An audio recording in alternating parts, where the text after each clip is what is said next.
Are you starting to understand now why I quit following this organization? Are you starting to understand why I quit following this flaming ass fire? Better yet, let me show you something. You know that old saying, you play how you practice, or you practice how you play, however it goes?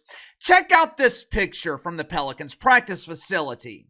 This team damn sure plays how they practice. They play with plenty of compassion. They play with plenty of fake joy. They play with whatever the hell mindfulness is. How many wins does that equal in the NBA? 7. I'm sure you noticed that you didn't see any weights in the practice facility. That is by design. If you look at the Pelicans roster, most of these players, they look like they're starving. Uncle KC should not weigh more than NBA players. Let me start by saying that I was wrong. 2 years ago, when Zion Williamson seemed to be taking over the league, I criticized Adam Silver for not featuring the Pelicans in more nationally televised games. I said that the NBA should be building around Zion. I was wrong. Adam Silver was right. You can't build a team around this caboose. You damn sure can't build the league around him. Now, who is to blame for this? Obviously, Zion should be blamed. I'm going to say something here that no one else is saying, and let me be clear. I don't have any inside information about this. This is just my opinion based on my years following this team. I think Zion Williamson has a weed problem. Maybe he likes the booze too. I don't know. And look, I don't like speculating when it comes to substance issues because they can be serious. I'm not saying Zion is an addict. I'm saying he has a problem. How else can you explain the laziness? How else can you explain the complacency, the constantly being late, showing up hungover in Las Vegas and getting your ass humiliated by LeBron on national television? But the vast majority of the blame, it falls on David Griffin and the Pelicans front office. Because Zion, he is simply meeting the expectations that they set. You think Thursday was the first time Zion missed a flight? You think it was the first time that he was late for practice? From what I have been told, it's not just Zion who shows up when he feels like it. Other players, they're doing the same thing.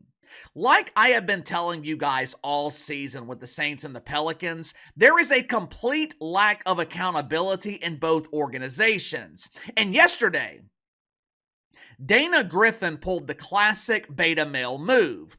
After 6 years of lacking discipline, after 6 years of refusing to hold people accountable, the bald bull finally decided to implement some accountability when it benefited him the most. And as expected, no one believes it.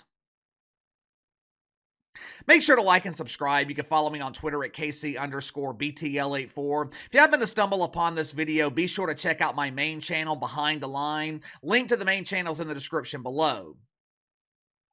You know, it takes two cheeks to be ass, and the two cheeks in New Orleans, Zion and Dana, they have destroyed this fan base. Let me tell you how incompetent this organization is. Yesterday afternoon, a group of season ticket holders boarded a chartered flight to Philadelphia to watch the Pelicans play the Sixers. Now, this trip was organized by the team, paid for by the team, as a way of showing their appreciation to the half dozen people who support this rancid turd financially. I would imagine that this trip was planned weeks, maybe even months in advance. People took off work. They took time away from their families. These hardworking people, they board the plane. And as soon as this crop duster is airborne, the Pelicans announced that they are suspending Zion Williamson for that game. How incompetent can you be? You think these people were flying to Philadelphia to see Jose Alvarado? You think they were flying to Philadelphia to see Wilma Green not coach his team? There's only one player on this minor league team that people care about, Zion. And what does this incompetent organization do? They suspend him. Remember a month or two ago how I told you guys that the Pelicans were dangerously close to losing their fan base? That has happened. Zion's big return game the other night, arena was empty. Following night against the Blazers, there might have been 5,000 people in the Smoothie King Center. Later this month, I'm taking my family to see the Mavs in New Orleans. It'll be the first NBA game for our teenage daughter. Well, at least there will be one NBA team on the court that night. But anyway, I asked the Pels about courtside seats.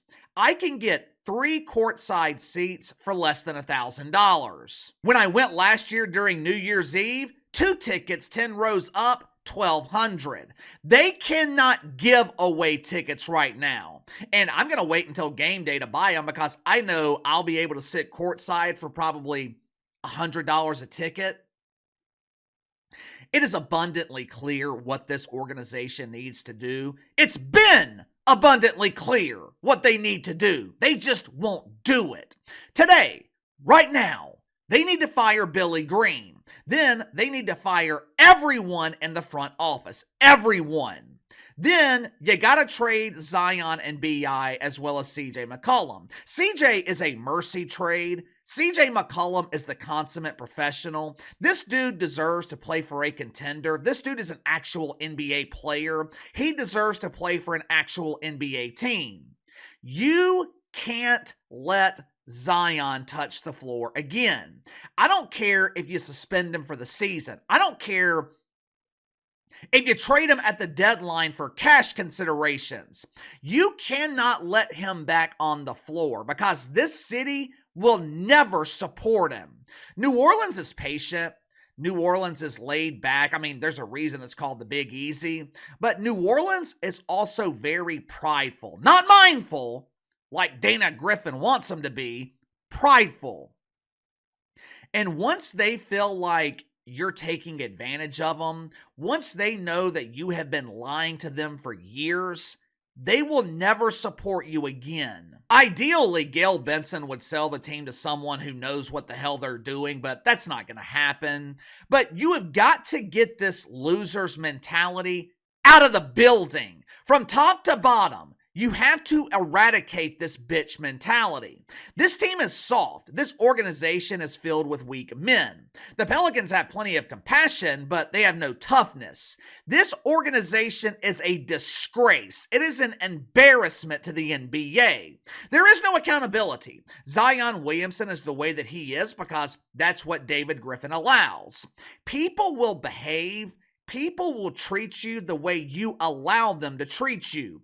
David Griffin, he's created this atmosphere of friendship. He has created a family atmosphere. He has allowed himself to be taken advantage of. He would rather be friends with players instead of being their boss. The Bald Bull has a loser's mentality. This organization, they gave Herb Jones a day for making first team All-NBA. Who in the hell does that? The Lakers haven't given LeBron James a day. He won him a championship. Throughout the offseason, all David Griffin wanted to talk about was the Pelicans winning 49 games. We won 49 games last season. Ooga! I had so much fun. It was great!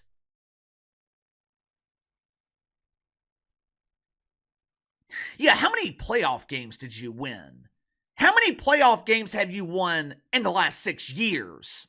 This organization is filled with losers, and they don't have time to waste. You have a finite amount of time to clean up this disaster because if you don't, the NBA is going to move this team out of New Orleans. Because I'm telling you right now, the people are not supporting this garbage. Sound off in the comments below. I'll see you guys on the main channel.